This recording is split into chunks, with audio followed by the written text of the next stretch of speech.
What is going on, my dude? It is so good to have you with me today, man. I'm honored to be here. I'm honored to be here, truly. It's a gift. I think, you're one of the coolest Catholic dudes that I know. Whoa, Coming across you, I feel like you're whoa, that guy. You're that guy. It's so fun. Like, I just get random emails about stuff or I see things on Facebook. I'm just like, there's Lewis again. You know what I mean? wow, hilarious. My man's getting in the war. My man's doing this. My man's doing that. And it's awesome. It's awesome to see everything that you're doing, man. And you're recently married. We were just catching up about marriage and how awesome that is. Very recent, very recent. So June 12th, and I'm not gonna say when this is recording, but very soon after. So yeah, I'm recently married, and so yeah, I'm walking in those graces, loving it every moment. It's amazing, man. Yeah, I like to think that you we talked about setting this up, I'm like, you're the most busy person I think that I know.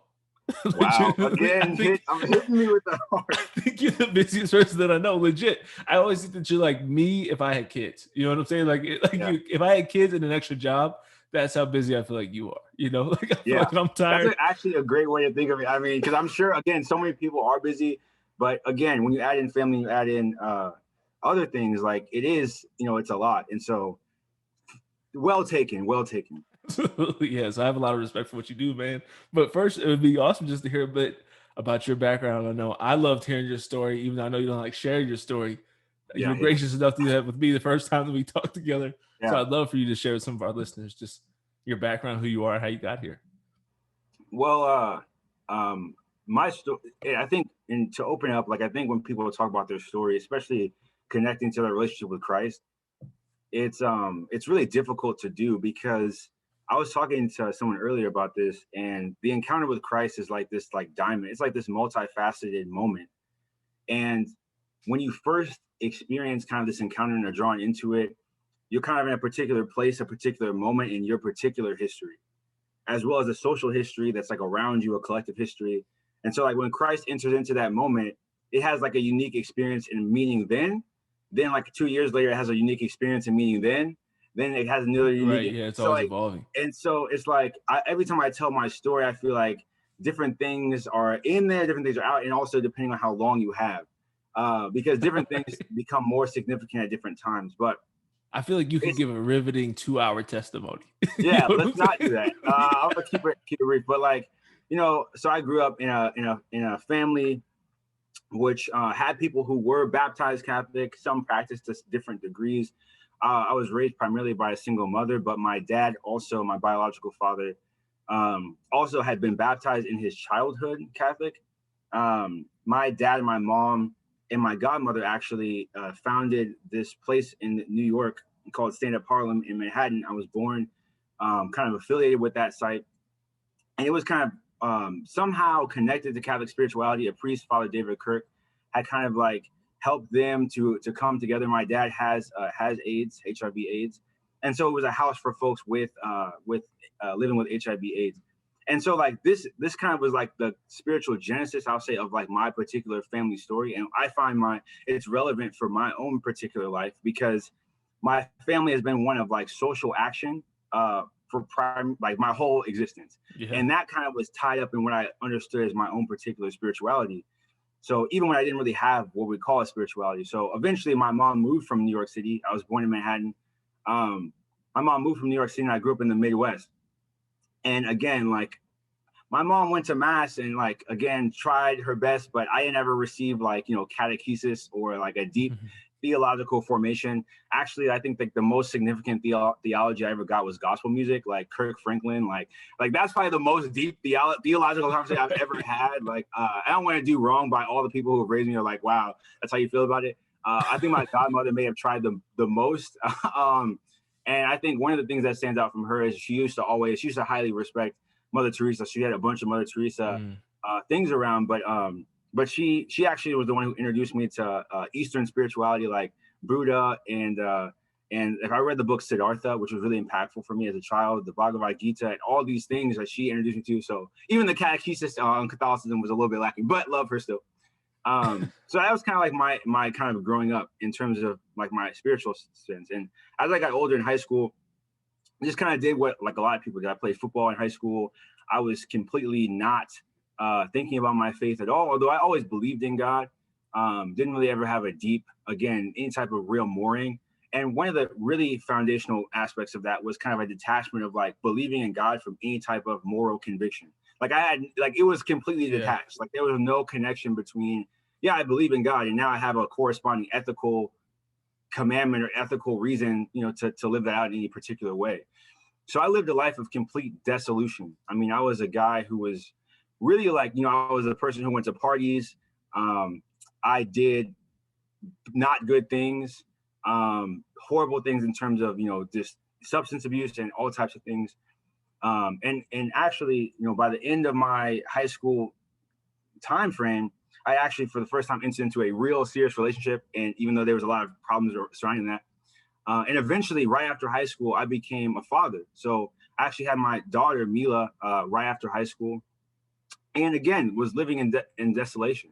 I really had I was kind of like, again, and for some folks who may be listening to this who are in high school, or not in high school, but had lived a life in high school, I was kind of like that dude who was like, you know, I played sports, but I was kind of like, I feel like for people who are like, I talked to my my now wife about this. She was like, I never would have hung out with you in high school, and because she like grew up as like the good, like the good That's Catholic, me and Emily. Yeah. the good Catholic like family person. Like her mom, like, her family went to like pray in front of clinics and things of that nature. Whilst my mom had me go and volunteer at Planned Parenthood. I volunteered at Planned Parenthood all throughout my high school. So like just a whole different experience from many respects. Yeah, and so but in terms of family, like that was a transformational moment for me personally. I think that was the seeds of like of something different. My daughter has Down syndrome, and also, you know, is on the autism spectrum and has an intellectual disability. So it was really impactful. The first few years of her life, she was in the hospital. And I really struggled with fatherhood and like what fatherhood meant. And that's kind of where I feel like the real existential crisis of like, who am I? Like, what am I supposed to be doing? Like, what is my vision of myself really entered in? But still, again, like was that all those questions had no tie to a moral or ethical commitment. Yeah. Many problems, you know, just short, almost like nearly 2 years later, well, more than 2 years later, my son was born. So I have two children, my daughter Mila and my son Elijah. And at that moment, I feel like God entered into my space in a real concrete way. Experienced a deep conversion. And I'm not going to go into the details. It's already pretty long, but you know, basically ended up, you know, during this whole time too, I'm doing activist work, community work, all types of wild stuff that we may get into later. I hope so. But essentially, ended up joining the Coptic Orthodox Church. Me and my whole family, my kids were baptized in the Coptic Orthodox Church. Folks who don't know what that is, that's Egyptian Orthodox, basically. They're an Oriental Orthodox Church connected with the Ethiopian, the Armenian, and the Syriac Orthodox. And like spent years, like, you know, I had a priest there. I came in rough. Let me tell you, came in rough. The first time I walked into that Coptic Orthodox Church, the priest like was walking around with what's called the shoria, which is like an incense burner. And he looked at me. He's like, "Are you Ethiopian?" He literally stopped in the middle of the liturgy and asked, because they have no visitors. Nobody just shows up at a Arabic-speaking, Greek-speaking, Coptic Orthodox or Coptic-speaking like liturgy and is not like connected to them in some way. So the only other like black people that ever come there are like Ethiopians. He was like, "Are you Ethiopian?" I think he was asking to see if I could take communion. I was not Ethiopian. And so then basically, you know, I came back more times, and then eventually he was like, "We should probably talk." Like, so after and then he became like my spiritual father. Baptizing my kids, like, was my first, we call it confession father in the Egyptian tradition. Took me to my first monastery, like just led me in the early church fathers, a prayer life. They have like a whole different ordination system in that. So like, I was a reader in their service, so I prayed liturgy with him, just me and him often. Like sometimes during the week we would just pray liturgies together, like divine liturgies, and they're like a little bit longer than the Latin mass, or the Novus Ordo masses. So like we're like entering into this like deeply spiritual. So I had like a sacramental conversion. So I had like my encounter with Christ through the Bible, then I had the sacramental conversion, and eventually I came back into the Catholic faith. Actually, and this will be the end of the Catholic. We can maybe go, but. Basically, you know, I had been in this Bible study, and I was doing a Bible study with this Ethiopian deacon, and basically like this one time, one of the women from the Egyptian church came up to us, and we were doing this Bible study, and they were like, "Hey, can I go take like communion at my at this wedding? She's going to a Catholic wedding." We're like, "Oh, no, you can't go. Like, you can't take communion. They're like schismatics and like heretics. You can't like do that." It's like we were going in like, and that kind of there was that moment I felt like kind of a little bit convicted, and I was like reading in the early church and stuff like that. But I was like, I need to learn more. I need to really go through like Catholicism and like why it's like problematic and why I'm saying this, although I believe it from like Orthodox theology. So I started like reading summaries of the church councils, started really going deep in terms of, you know, just like what really is Catholicism. And as I was, especially after I read the first early councils, which is where the Egyptian Orthodox disagree with the Eastern Orthodox and the Catholics, I was like, I believe this. And it was really like, when I tell you like an existential crisis of like, oh yeah, I can't imagine. Like, and like I had been like, this is like my spiritual home. Like this is the place that like nurtured me, my family. Yeah. So like I was like really struggling with it for a while. And as I went deeper, I thought about becoming Eastern Orthodox, because it was like, that's closer. Like Catholicism just seemed like too much. And so eventually though, I had to sit down and I told them, like, I just had like a deep conviction. Like I even thought, could I stay here and just like believe in my heart like Catholicism and then just like pray the same? And I couldn't do it. Like, so then I sat down with this group of like, they call them the taunts. They're aunts, like the women of the church, and like the priest was there, and I was like, I'm gonna become Catholic, and they're like, no, like they're like freaking out, like begging me not to. Ended up doing it. And then actually I had just my spiritual father priest had just got transferred. So like the new priest, who I love, much respect to him, was like, is it because of me? Is it because of me? It's like, it was like a lot of stuff. It was like an intense thing. It was great. Anyways, love that man. Love him. Anyways, so yeah, it was big. And so I came back to the Catholic Church, and Catholic Church welcomed me with open arms. But it was such a hard transition. Because like being in a tight-knit spiritual community, like they are fasting all the time, like the laity prays like the liturgy of the hours all the time. It's called the Agbeya, the hours in Coptic language. So it was like a whole different spiritual like environment. Yeah. And it was really difficult for me to like come into that. So that was a big transition and hard. But back in the Catholic faith, love it. Been many years now. So loving it every step of the way. That's so great. The abridged version. Yeah, for real. And it is too. And the whole version is crazy. We'll do another one sometime and we'll just deep dive into all that stuff, man. It's a lot. But love hearing that, man. Thank you for sharing that. I really appreciate it. So awesome. I appreciate all your disclaimers so as to not offend people. I've been there for sure. I know that's important to do. But one of my first questions before we go into the social stuff, man, is this is something that I've podcasted about, written about somewhat extensively, is, you know, you've gone into two different Orthodox faiths now. And like, I'm especially interested in the Catholic Church, but maybe you experienced it in both. But like, what has been your experience? You talk about everything so freely, right? And I think that I like to do that as well with my own life and mistakes, ups, downs, you know, things I did well, things I did poorly, right? And I think it's very valuable. It's one of our tenets for seeking excellence. You know, it's something that we've had people who want to write blogs for us or whatever. I'm just like, this has to be more transparent. We don't do the like cloud level once everything was nice. Like we like to talk about it all, you know? But like, how did you deal with like, what was like the judgment? Did you have any crazy experiences? You had to have something, you know, you're showing up back to the Catholic faith. You got 2 kids. You're a black dude. I don't know if you went to a black parish right away, but like, what was? No, I never. I talk a lot about my, you know, me just showing up, sometimes being the only black dude in the crowd. I got a tattoo sleeve. I often wear polos to mass. You know what I mean? Like, I've gotten some looks, get some things, you know. So like, and even sometimes friends or people that, you know, I worked in ministry with and stuff like that. So like, what was your experience with just like being judged, and how'd you handle that? Oh, like, I mean, I truly believe that God granted me that feeling to give me a sense of humility and recognition of what he's done in my life. I think about the story of like Jacob, when Jacob wrestled with the angel and he was left with like a limp, right? Yeah. So like, I feel like it was always something it's always in my mind. I mean, it's always there. In the world, it's nothing. Like people don't really, I mean, some people will have some statement, but like, it's not a big thing. In my personal family, it's not even that really big. It's not unusual. My dad has 2 kids also. He's not married and has never been married and will not be married.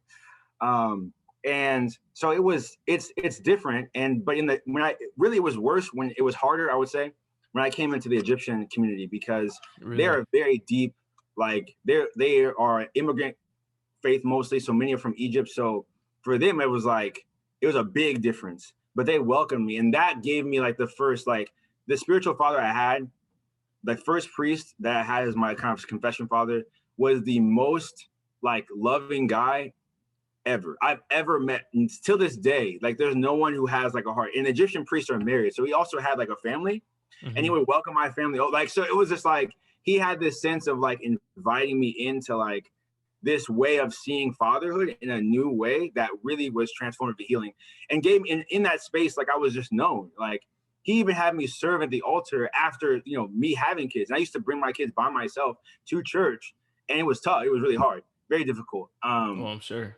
But that was like, I mean, so I just had to get over it. Like really, it was like I had to see like I'm not here for anything. And obviously, once you start going to parish for a while, people know you. And a lot of it's more mental than it is like people actually judging you. Like, it's a lot of it's your own, like how you feel about yourself.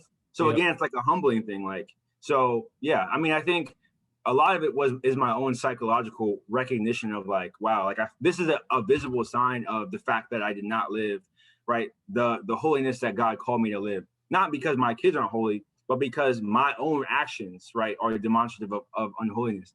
And that's something that I felt like that. Yes, I wanted better for my kids. I wanted better in terms of like, just being an image for folks, especially when I was in my family, when I was coming back to Christ, right? It's like people had seen me in like the ultimate wildness. And then now I'm like a Christian. People are like looking at me like, first of all, people are just shocked. I mean, like, again, like people around me just absolutely shocked. So like that also is there. It's like a humbling thing, right? Oh, you think you're so great. You came back to faith, right? But look at you, like, look at your situation. And so that was always that humbling piece. And I think that's critical. And I love St. Paul talking about how he had like a thorn in it, like he felt like he had this thorn in the flesh type of thing. I think it's so critical, like for us all to recognize that we all have that somewhere. But yeah. I love it. Yeah, I think we could do a whole podcast on judging people, but I don't want to talk about that too much. But thank you for answering that real quick.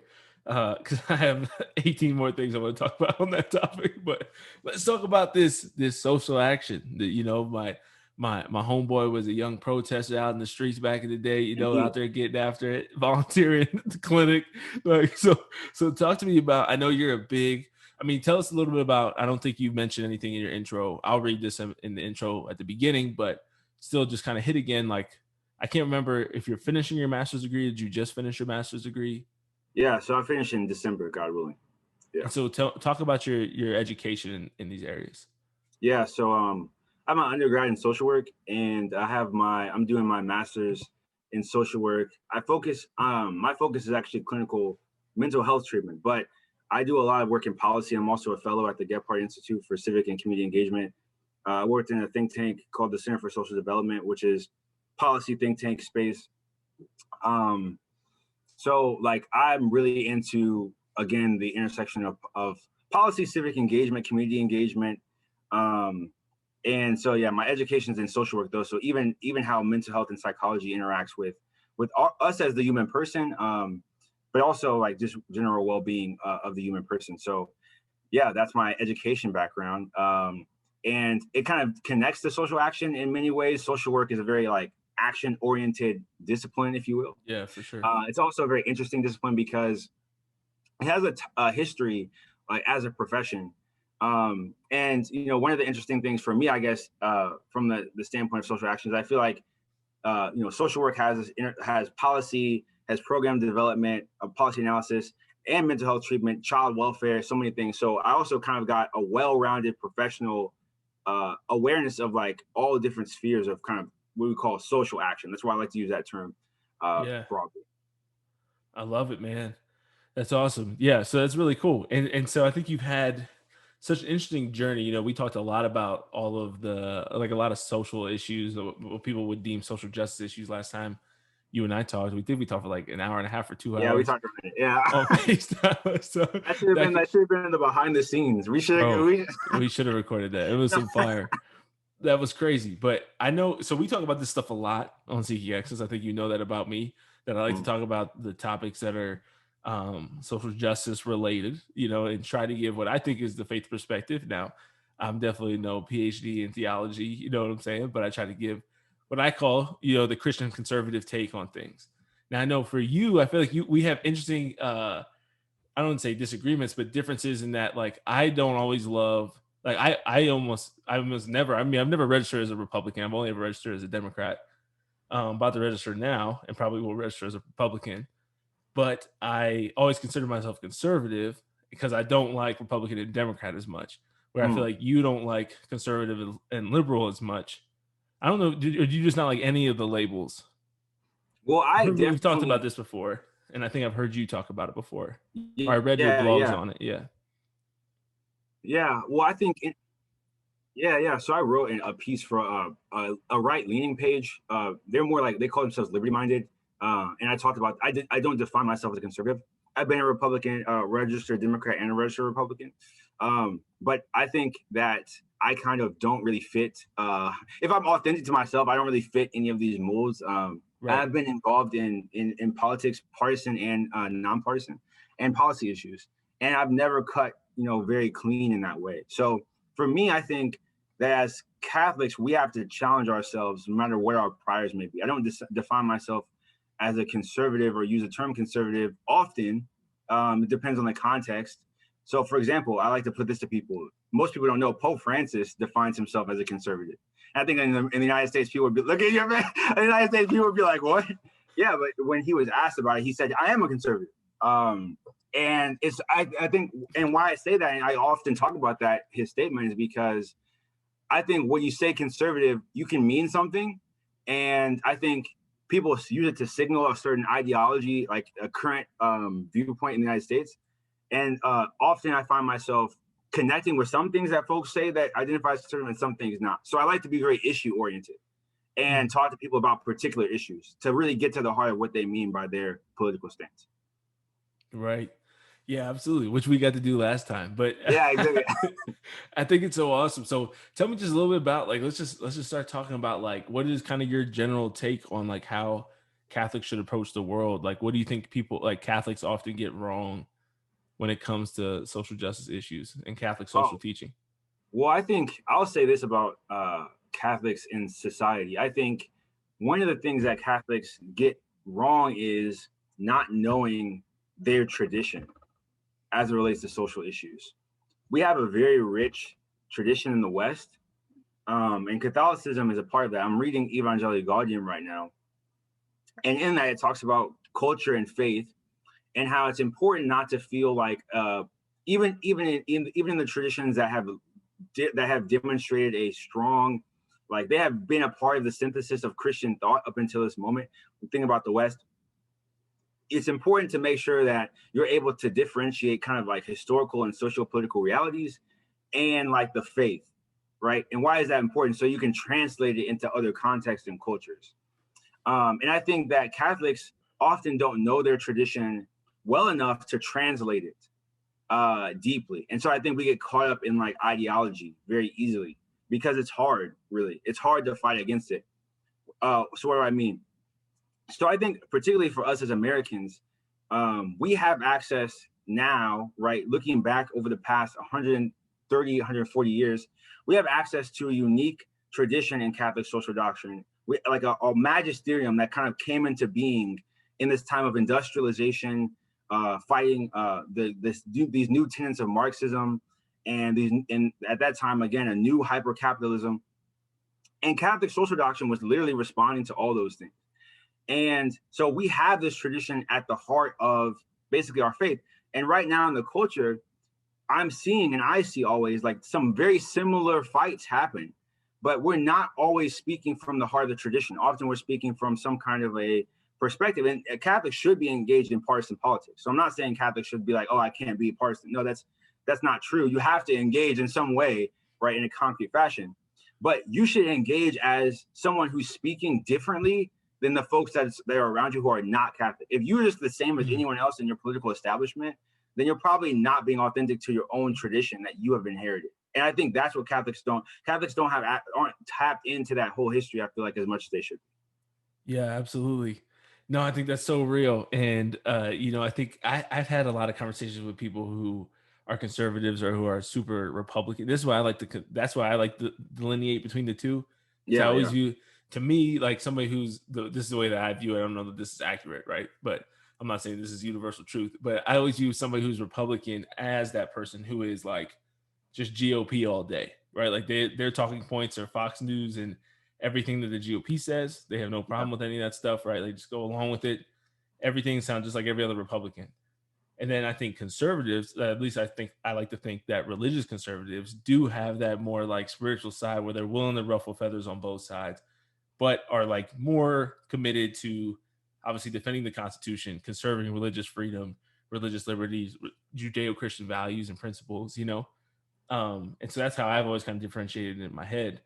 But I think one thing I'd love to ask you about is I think I have like a number of things that I can think of sometimes that I still get frustrated. I don't know if it's sometimes I don't know if it's the old Democrat in me or if it's real.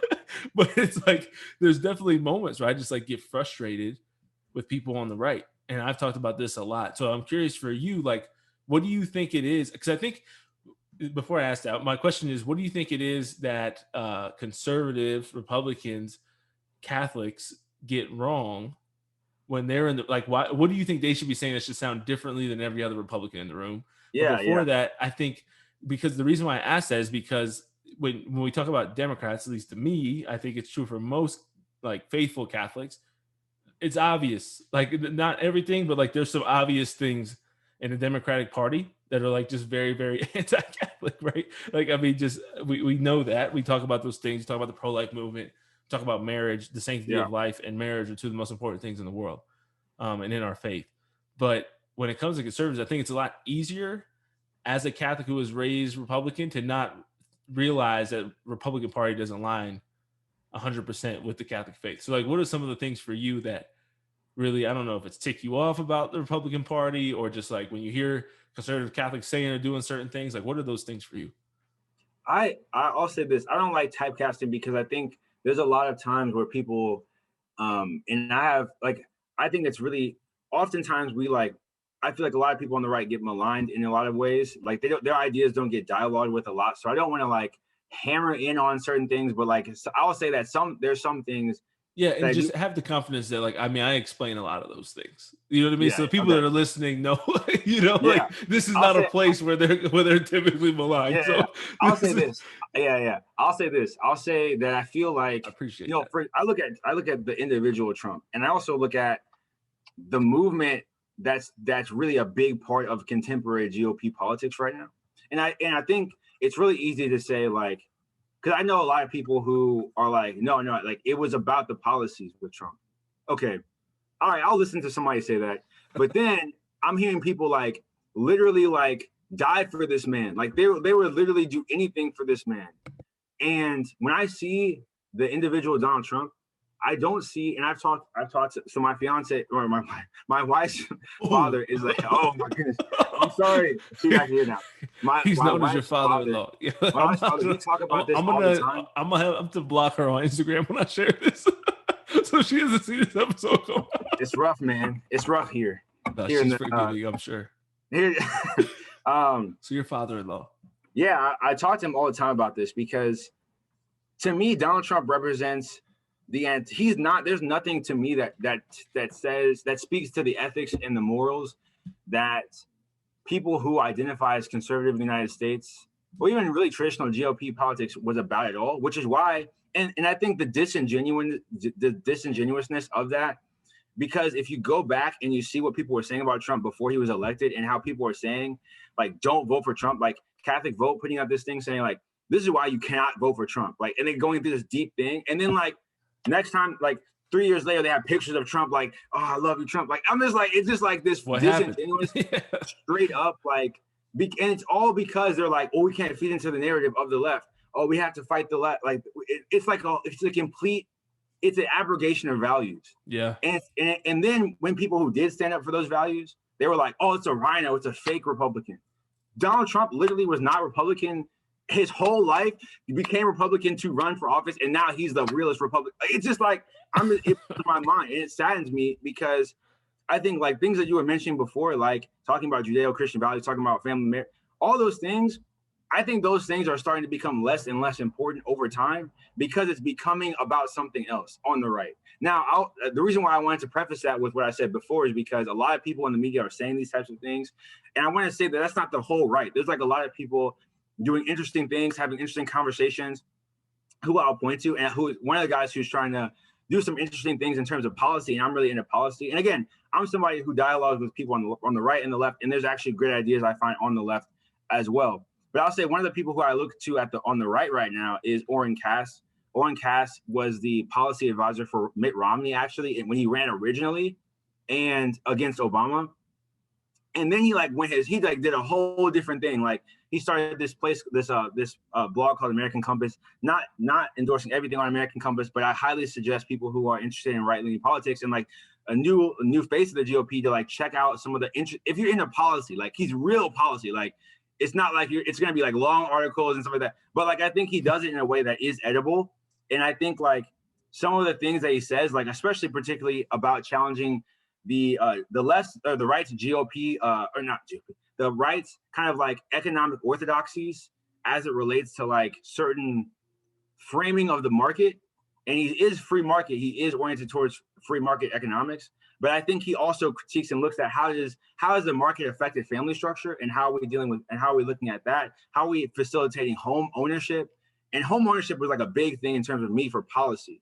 I actually worked on a big project around home ownership and getting access to low income home ownership. And I think the GOP just does a horrible job of talking about how do we help people who are experiencing poverty or even lower middle class to move up, right? A lot of it's about like, we're going to cut taxes. And I know this is somewhat of a simplification, but cutting taxes for the wealthy is like, that's how people see the GOP's economic message. They don't see it as something that's really empowering people who are low income. And I think that's where a lot of folks who are on the right are actually doing a great job. And I think that's why some people actually liked Trump, because they thought he was speaking to working class voters. Like I hear that all the time. Now I'll question the genuineness of all of that, but I will say that a lot of people felt that at least. So yeah.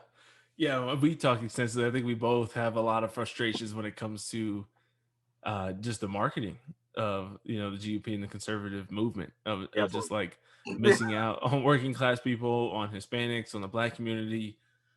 Just like it's just the PR campaigns and just like the strategy there, is just horrific. I think it's oftentimes I'm often interested in like the parallels between what I feel like is conservatism or the Republican Party in the US and like I feel like the Catholic faith in some ways, in that like neither of them really ever had to evangelize. Like they never really had to win people over to their side. And so they're both like really bad at it and both really need to do it now, and neither of them are really good at like being like, oh, this is actually what we believe, and like this is something that would benefit your life as well.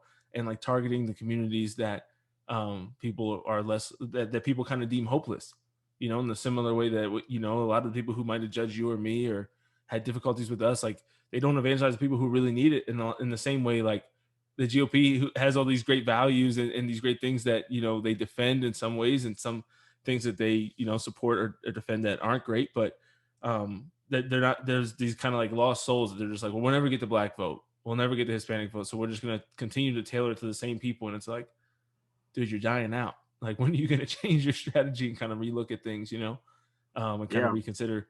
But I think that's another thing. I'm so glad you brought up the Trump thing, man, because it's something that, bro, you would talk about getting me worked up. Emily knows this, that talking about Trump, especially the Trump 2024 people, like I couldn't be less for it. It's really hard to imagine being less supportive of that because it is. Bro, for me, like one thing that drives me nuts with that, bro, that is getting me worked up. You can see it, right? Dog, when you see the people who just like have these consistent values, right, their whole life, and then suddenly switch and change it up. Like a great example of this was COVID-19 for me. All these people who were super conservative, super Republican, as soon as COVID broke out and like people like hysteria kind of started, CNN junkies, right? And like everybody who they hate in politics that they never agree with, they never listen to, that's all they took in. That's all they thought about. They just took it in, just soaked it in, all this stuff. In the same way, I feel like it's exactly what you said with Donald Trump.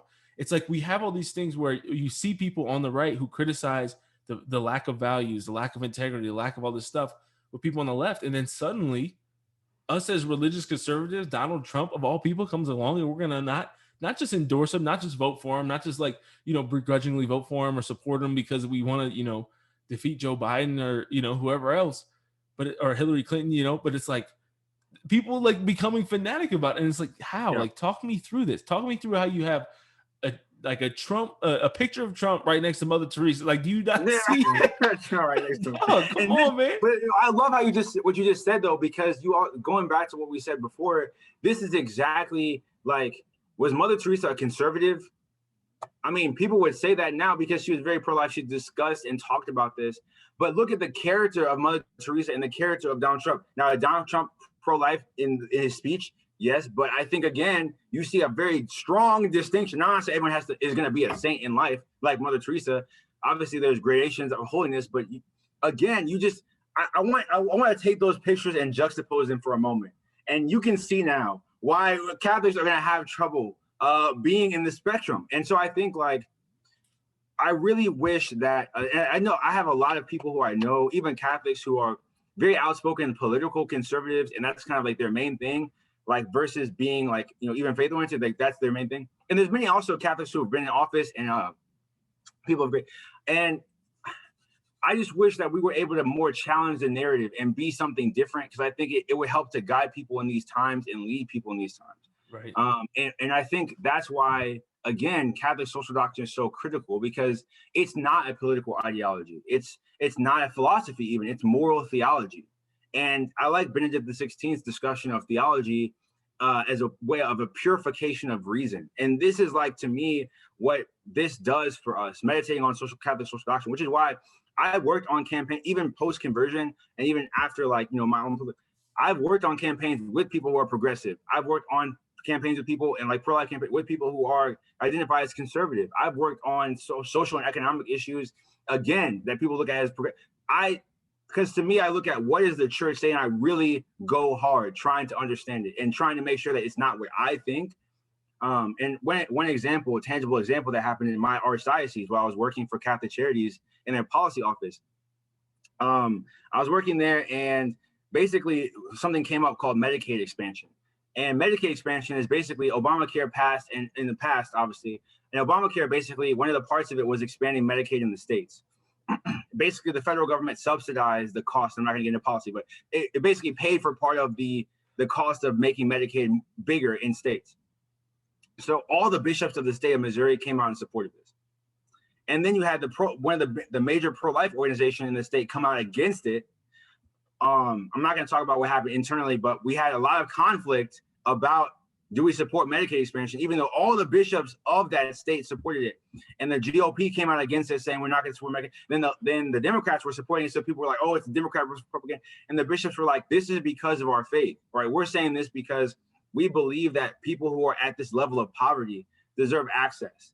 If we had a really very poorly designed Medicaid system in the state of Missouri, very low access in my estimation, and also in the estimation of the bishops of the church. So like, again, this is where we have to be able to step outside of partisan interest. And I think a lot of people weren't able to do that. And again, it was like pro-life people versus the church.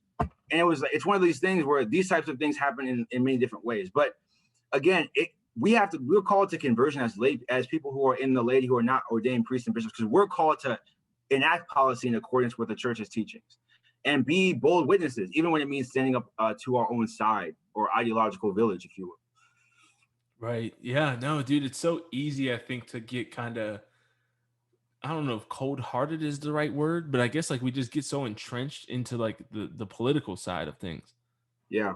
That it's the same thing that it's so crazy, man. It's the same thing that we get mad at atheists for, or that conservatives get mad at leftists for. It's like you won't listen to the other side. You're not willing to hear somebody else's experience or whatever their knowledge is or what their reasoning is for. Like, just listen for a second. You know what I mean? Like, sometimes it's just all you need to do is just listen to other people.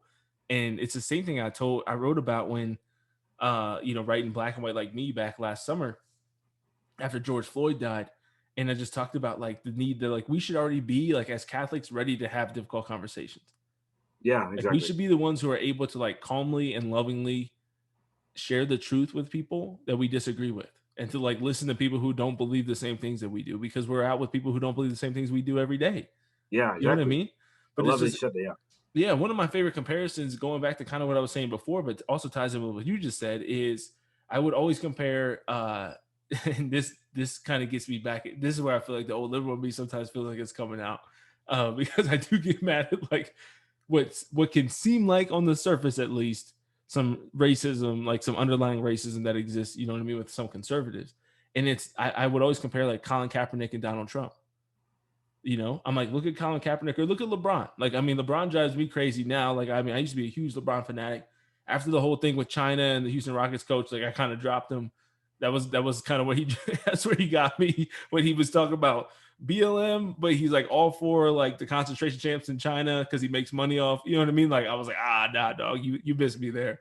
But look at somebody like him, right? Who like at least on the surface shares a lot of like you would say Christian values, right? Like he's been married to one woman, he's got a family, he generally tries to be a good role model, he donates a lot of his money to charity and to help the youth and the poor. And it's like, how many conservatives hate him because of his political stances or whatever? But it's like, then you look on the other side, right? And you have somebody like Donald Trump or even Colin Kaepernick. It goes back to what you were saying before of if we just kind of sometimes see the experience of other people or would stop and take a second to listen and not just say, oh, they're Democrats, so they're dumb and they're wrong. It's like, even if I wouldn't take a knee at the national anthem. That's not what I would do. That's not how I would protest it. But I could still, at least as an empathetic Catholic person, you know what I mean, can say this is what he believes. Even if I think he's wrong, that police are systemically racist in America, which I do. If he believes that, and him being a black man in America, that's probably really hard. Like this is what he's doing to bring attention to that issue. You know what I'm saying? Like I don't have to hate him for it. I don't have to hope, all these bad things. And we immediately do that. But then you have somebody like Trump who does the same stuff, right? Like almost the opposite of LeBron, right? Where he has all the same policy, quote unquote, all the same policy agreements as you. But his background, his life, all this stuff is by no means, representative of the Catholic Church or Christian values, Judeo-Christian values. And somehow we love him and we adore him. It's like, how do you know how hard that is as a black conservative to look at that and be like, Colin Kaepernick takes a knee at a football game and he's canceled. He's done to you guys. You're not watching the NFL anymore, but then Trump can hook up with porn stars, say all these nasty things, be this controversial character. And then he comes out, wearing a pro-life t-shirt and somehow he's now, the second coming of, come on, man. Like it doesn't make any sense. And it's like, how do you look at that as somebody that, and this is what we're talking about. I think what I was at least talking about earlier of like the marketing to the black community, to the Hispanic community, like this is what people see. And it's like, how do you have the same guys who are talking all this shit about Cap or immediately dropping LeBron. And I get frustrated with those guys too, but then they immediately go and want to support Trump or these other people that it's like, how do you reconcile that?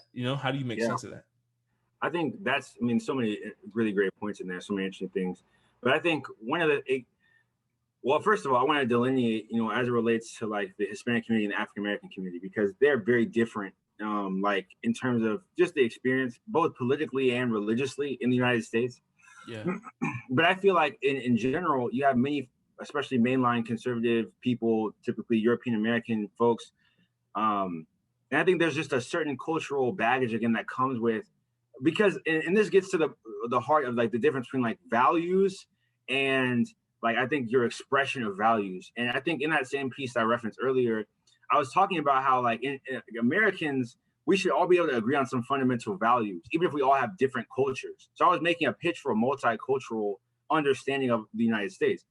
Some folks who I talked to on a very horrifying app named called Clubhouse, we were talking about multiculturalism at one point, and people push back like, no, I don't believe in multiculturalism. We have one culture. This is the American culture. We don't have multiple cultures here. They got to be American. I'm like, first of all, that's an ahistorical vision that you have of the United States. The United States was not some monocultural entity like of Americans who all were the same. Like it's never been that. So that's a construction. And it's like, rather than focus on particular cultural expressions, why don't we focus on values? And why don't we focus on, do people share values? Maybe they express it differently. And this is where there's been a huge disconnect. A lot of people run so many polls and they're like, why are there not more African-American conservatives when African-Americans are actually more conservative on issues than non-African-Americans? So why are they politically completely unaligned? Because people don't understand that the way that they're speaking is not about values, but they're speaking about culture, which is why Donald Trump, who didn't have the values but had the culture, is so popular, because it reveals underlying that the underlying thing is not the values for some people. Now, it's not for all people, because for many people, I think the values are still there strongly. But I think that made a lot of people feel a lot of different ways. And I don't know. To me personally, it's a big struggle. And I think what helps me is that I work on the ground with people from all political backgrounds, and I work in charitable services, so I'm always like encountering people. And so I don't really have to get caught up so much in some of those things. And I intentionally avoid some of those type of conversations because it frustrates me. National level politics right now is so, to me, like unsubstantive. And I think there's hope soon. But I just feel like right now we're just in a period of like, we as Catholics really need to recognize that we need to be the light of the world. And the truth is Jesus Christ. And so what has the church given us? The body of Jesus Christ. We need to go deep on Catholic social doctrine right now. This is our chance to like really go deep, because what we have to offer the world is something that no one else has. Our substantive body, like even if you look at the West, right? So many people on the right, I think, talk a lot about the West and defending the West. The backbone of the West is the Catholic Church. And all the best things about the West are Catholicism. Everything else is good and all right, but like definitely the best things are located within the church. And I think too, like look at Thomas Aquinas's teachings, even on economics, which I think are the most controversial for conservative Catholics in the United States. Like he frames our understanding of economics all the way back from Genesis. We have to understand who we are in our creation to understand how we should act politically. And so as Catholics, if we have this unique way of seeing ourselves in the world, we should have a unique way of doing politics. And I think we have to have that grounded in the gospel and express it politically in our own particular policy ways, but be grounded in the faith. Absolutely, man. I think, it's something that we don't talk about enough, is being Catholic first on both sides, of Yes. just like that should be the lens to which we see the world, right? Like, and I think you talking about Aquinas and going back to creation, like that's something that I think all of us need to pray with this week, just like sitting down and being like, Lord, am I really looking at the issues of my life, the issues of the world, the issues of my community through the lens? Like, am I seeing them how you see them? Am I looking through the lens of my faith? I think about that every time Emily and I get in an argument. I'm just always like, at what point did I like diverge from the path of like seeing the world through God's eyes? Like, because obviously that happens, right? Like, I mean, that's literally. I remember Father Brian Nolan was our chaplain at Mount St. Mary's, and he used to have this great prayer. He would meditate after communion, and it was just like simple stuff like, Lord, let me see with your eyes, hear with your ears, lift up with your hands, walk with your feet, and love with your heart. And speak with your words is another one in there. But it's just like, man, like that, like you almost, sometimes I would pray that, dude, like in like a holy hour. And it's like, you literally don't even need to pray with anything else. Like that's literally like what you're called to do, right? Like to be a little Christ, to be a saint on earth. Exactly, like that's literally it. It's just like, how bad am I at all of those things?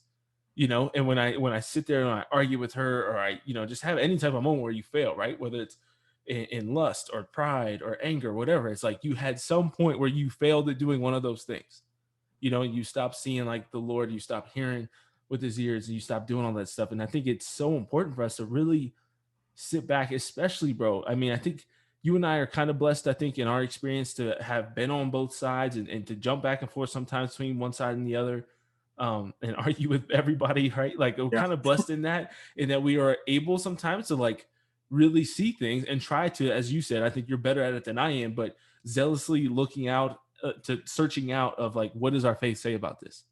Versus I think a lot of people who are raised in something, raised to a Republican or raised to a Democrat and never venture outside of that at all, they only see things through that party, and then they try to interpret that through their faith instead of seeing things through faith and then trying to figure out where that aligns and what policy will actually help to enact that. Yeah.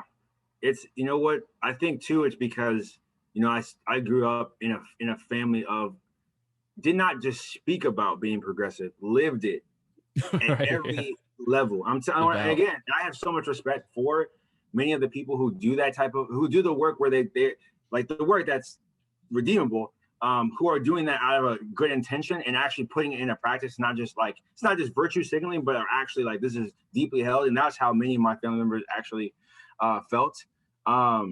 And then I like when I was with the Egyptian Orthodox or the Coptic Orthodox, because like they were an immigrant community from Egypt, like their politics were like radically different. And so like it was just a very weird thing. And I became like super like, oh, we can't even engage with the world, right? Like almost like Benedict option times 20, like 1,000,000,000. Wow, Like really? I mean, again, like hanging with chilling with monks, just like we just can we don't need to even engage in political work. And I had just been again on the ground activist, and we didn't even talk anything about that, but I was on the ground like Next time. during the time of Ferguson, 2014, 2015 in St. Louis.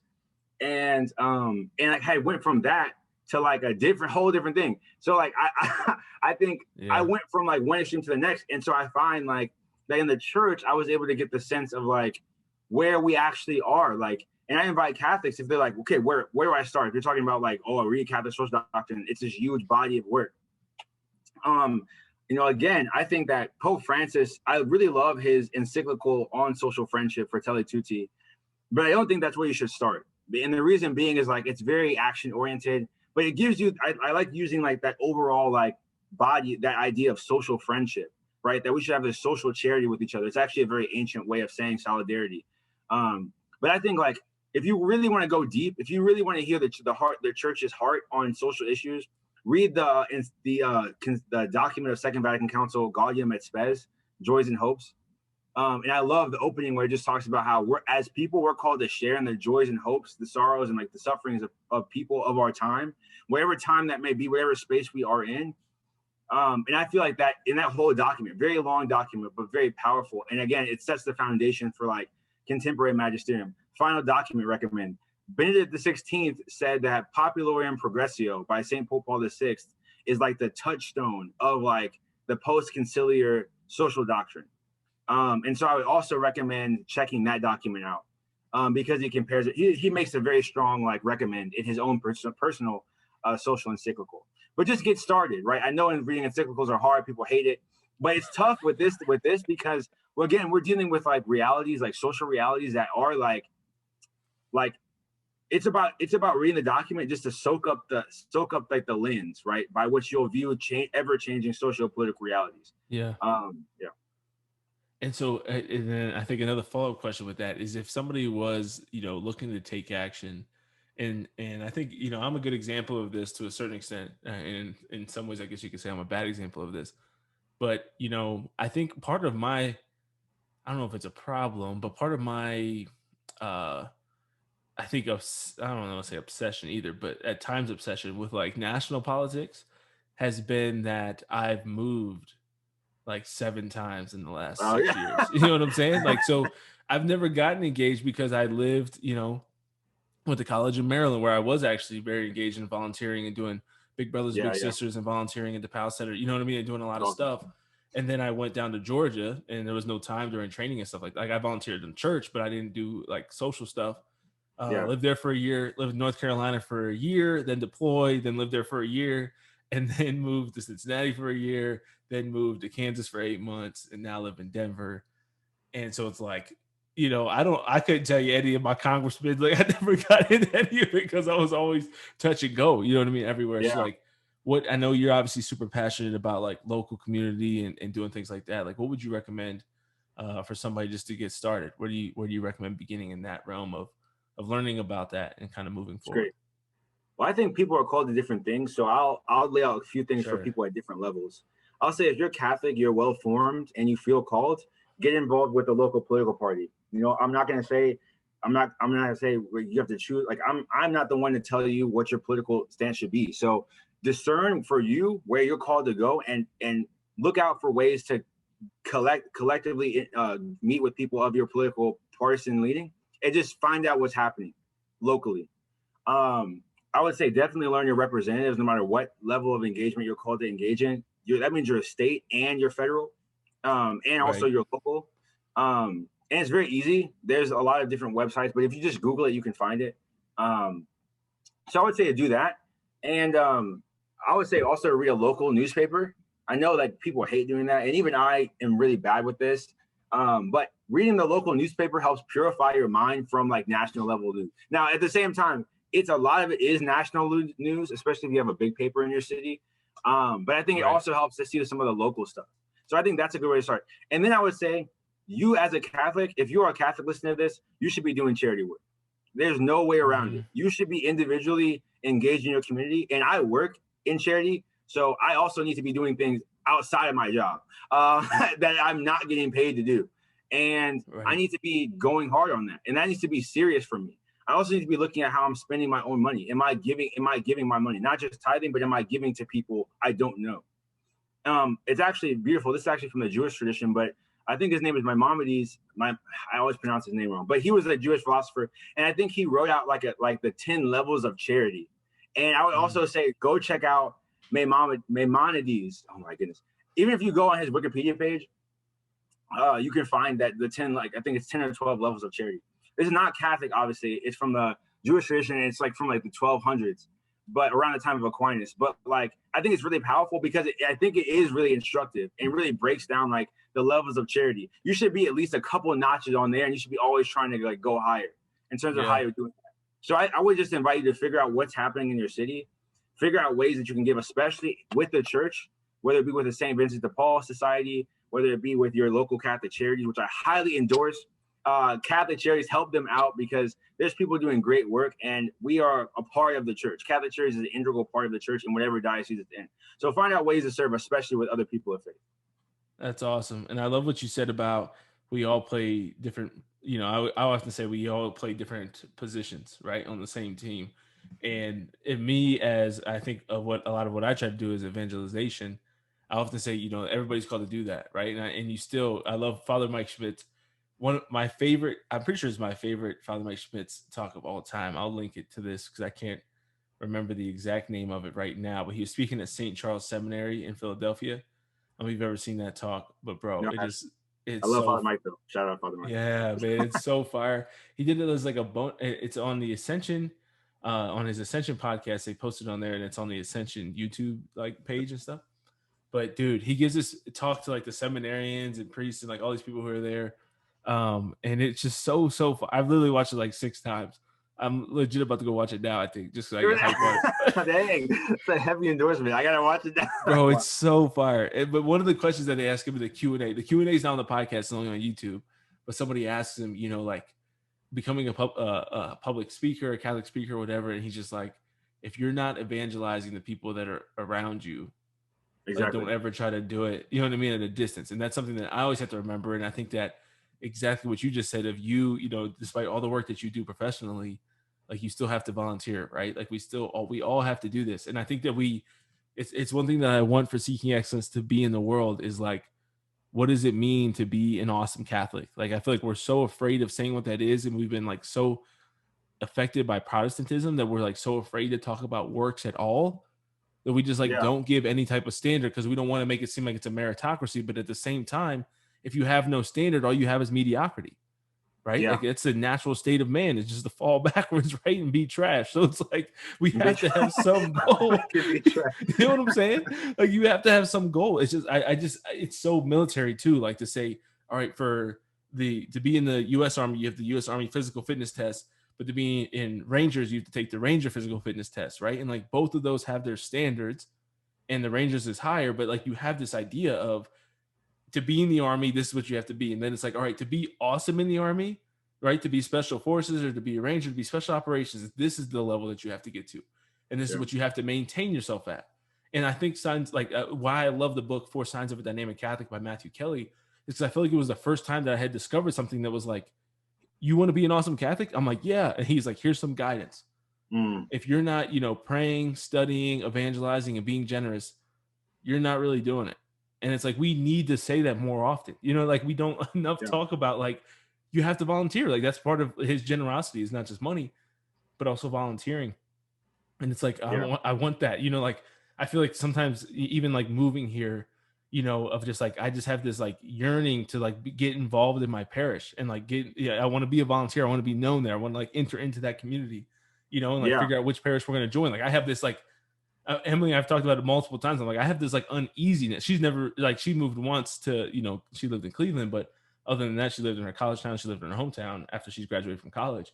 But every time I move somewhere, I'm like, I have this like uneasiness, like, I'm like, there's so much uncertainty. And I'm like, until I have my home, then I got to get my parish, and I got to get my gym. Once I have those, bro, you know, like once I get the places, like those are the homes, right? It's like where all the growth happens. And so I'm like, once I have all of that, you can start to feel a lot more settled. But it's like you have to do these things, and I love that you just so passionately shared that. So thank you. It was convicting and challenging for me as well as I make this transition into a new place. So No, but I think too, just to wrap that up. But I think yeah, Mother Teresa, of course, also talks about, when somebody, I believe, asked her what you can do to change the world. She said you can go back and love your family. And yes, I want to hold that up, because I think a lot of people would feel like, again, like it's about what you go and do externally. And I think about all the stay-at-home parents who like exercise immense charity. And I think about a story from my time with the Egyptians. There was a story of Saint Anthony of the Desert, and he went out and he had a revelation from God saying, like, he was asking God, like, who's greater than me, basically, like, in a way. And he sent him out into like the edges of the river, this river, and he saw these two women who were like taking care of each other's children. And he was like, and God was like, these two women are greater than you in holiness. And Saint Anthony is the father of monks.